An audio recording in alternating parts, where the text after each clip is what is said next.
Well, that's where I went to school, and I've had the picture of when I was blonde, sitting at a little desk in there. The year that Hoss was born, we came over here and went to summer school and lived with my aunt that lived back over there in the woods. Our toilets was right down below the school. We had the outdoor plumbing. I can't believe it. We walked right over here and found us. And Francis and Thomas came to school here too, and they lived over there in the woods, and we'd meet here. And so one day we pretended that it come up a cloud, and we went over to their house. It's only about 30, 40 feet up there to the water. Well, we moved here. Hoss had already had his birthday, and he was 2 then. And my dad would drive that old baby Overland car right up here and pretend he was going to run off in that river, and just scared us to death all the time. Every time we'd come home, he'd drive the car right up here and scare us to death because the water came up down there. And that winter, it froze over. And big hunks of ice, as big as the house was, would clank together out there. Was that the house that had the old cistern in it? Yeah. I remember. Yeah, it had the cistern in the back of it. Things. And the ice kept us awake at night, hitting big chunks of it hitting together.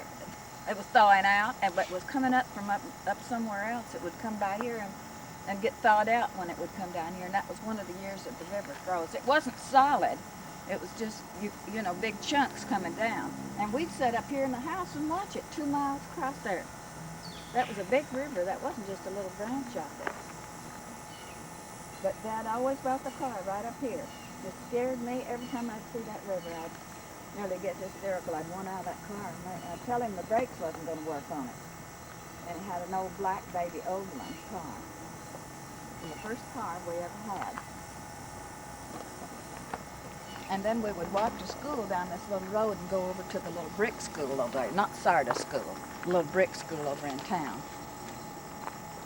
And this is where we lived when Junior was born. So they sent all of us kids over to a neighbor's that lived way off over there in the woods. And when we came back, we had the little baby. And this is where we lived in 1929 when he was born. And then when he was 2 months old, we went to Dumas. And our car wouldn't make the trip, so Charlie and Henry and my dad went together some way or another and got this little A model or T model, little A model Ford that had a little rumble seat in the back, and all of us rode into it all the way to Dumas.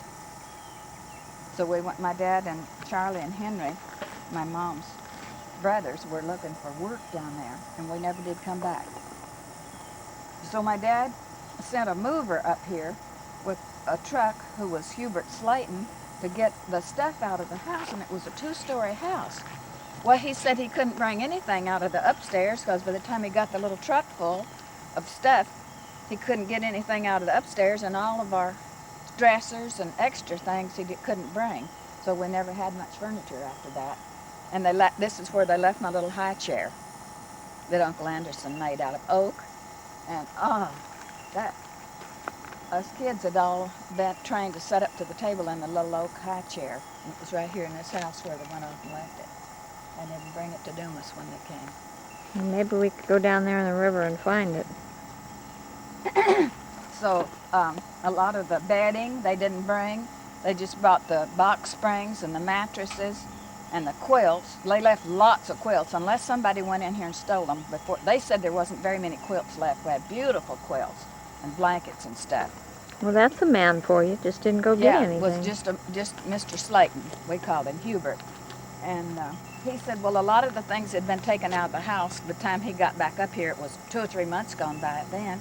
And this is where we lived when the neighbors had the pigs. And we all went somewhere one Sunday, and we were going to come back and eat dinner, and my mom had the dinner all cooked she had a big stew made up on top of the cooking stove with it. And because it was up the hill and up the stairs, well, we didn't think anything would bother it. And nobody ever locked doors. Well, when we came back, the pigs all ran out of the house. They'd been upstairs eating the stew. They got up there somehow, and the stove, of course, was just a wood stove, and they knocked over the big black kettle she had full of stew and had it all over the floor and had eaten it, the pigs.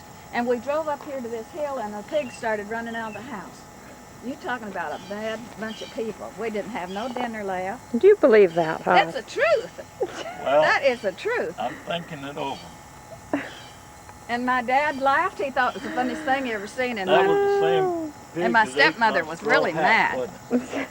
Same pig that ate my straw hat.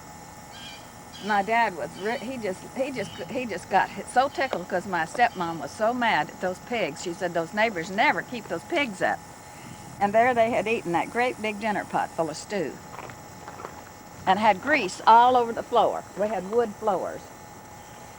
I'll tell you what, if y'all find your way back to the motel, I better go get Mama up and see what that oil leak is. We may have to put it in the garage or something.